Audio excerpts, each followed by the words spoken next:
ஒரு ஊர்ல 2 close friends இருந்தாங்க. அவங்க வெளியூருக்கு வேலை தேட போகலாம்னு டிசைட் பண்றாங்க. ஒரு அடர்ந்த காட்டு வழியில நடக்க ஆரம்பிச்சாங்க. போற வழியில 2 பேரும் நிறைய விஷயம் பேசிட்டே போனாங்க. நேரம் ஆக ஆக வெளிச்சம் குறைஞ்சு இருட்டு வர ஆரம்பிச்சது.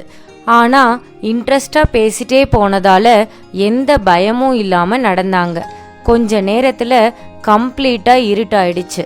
சரி, விடிகிற வரைக்கும் ஏதாவது மரத்துல ஏறி உட்காந்துக்கலாம்னு முடிவு பண்றாங்க. அந்த நேரத்துல சடனா எது மேலேயோ தடுக்கி எப்படியோ உருண்டு ஆழமான ஒரு கிணறுல விழுந்துட்டாங்க.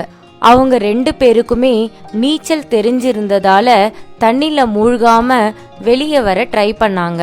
ஆனா ரொம்ப ஆழமாவும் பாசி நிறைய படிஞ்சு இருந்ததால அந்த இருட்டுல அவங்களால வெளியே வர முடியல. அதனால விடிகிற வரைக்கும் கிணத்துக்குள்ளேயே இருந்தாங்க. வெளிச்சம் கொஞ்சம் கொஞ்சமா வர ஆரம்பிச்சது. அவங்களுக்கு இருந்த நம்பிக்கையும் போயிடுச்சு. ஏன்னா கிணறு அவங்க நினைச்சதை விட ஆழமா இருந்தது. அதை விட மோசம், அதுல இருந்து ஏறி வர எந்த பிடிப்போ இல்ல படியோ எதுவுமே இல்லை. சுருக்கமா சொல்லணும்னா ஏதோ ஒரு இயற்கை சீற்றத்தால உருவான ஆழமான பள்ளம் மாதிரி இருந்தது. சேரும் சகதியுமா இருந்த அதுல இருந்து வெளியே வர்றது பெரிய விஷயம். ஏதாவது அதிசயம் நடந்தாதான் அது நடக்கும். சிச்சுவேஷன் என்னன்னு புரிஞ்சதுமே 2 பேர்ல ஒருத்தன் பதட்டம் ஆயிட்டான். அதனால அவன் லைஃப் அவ்வளோதான்னு உடஞ்சு போயிட்டான்.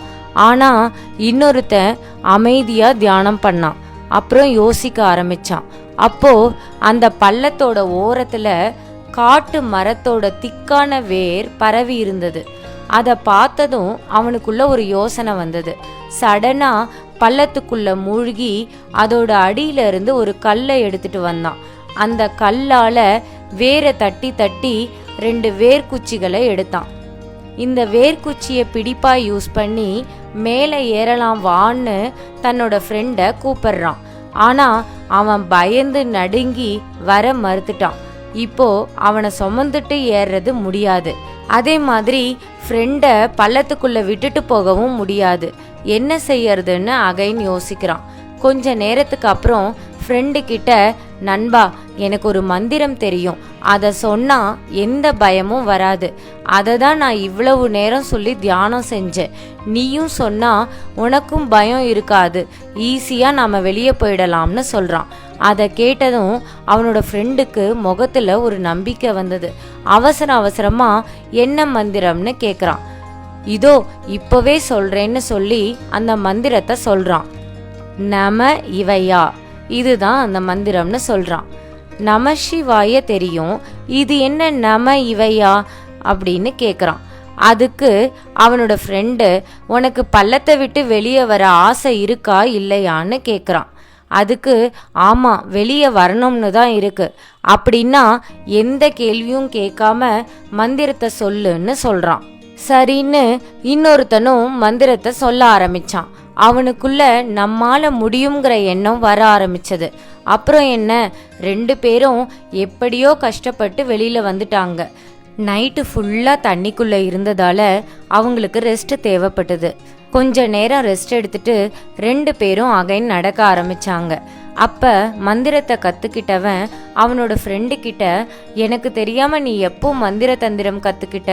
நீ சொல்லி கொடுத்த மந்திரம் எனக்குள்ள ஒரு எனர்ஜியை கொடுத்தது. இந்த மாதிரி வேற ஏதாவது மந்திரம் உனக்கு தெரியுமா? அப்படி இருந்தா அதையும் எனக்கு சொல்லித்தர முடியுமான்னு கேட்குறான். இதை கேட்ட இன்னொரு ஃப்ரெண்டு சிரிக்கிறான். நண்பா, என்னை மன்னிச்சிடு, எனக்கு மந்திரம் எதுவுமே தெரியாது.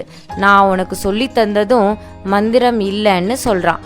அப்படின்னா என்னை ஏமாத்தினியான்னு கேட்குறான். நான் உன்னை ஏமாத்தல, உன் மனசுல இருந்த எதிர்மறை எண்ணத்தை போக வைக்க உனக்குள்ள ஒரு நம்பிக்கையை ஏற்படுத்த ஹெல்ப் பண்ண, அவ்வளோதான்னு சொல்றான். அப்போ நீ மந்திரம்னு சொன்னது என்னன்னு கேட்குறான்.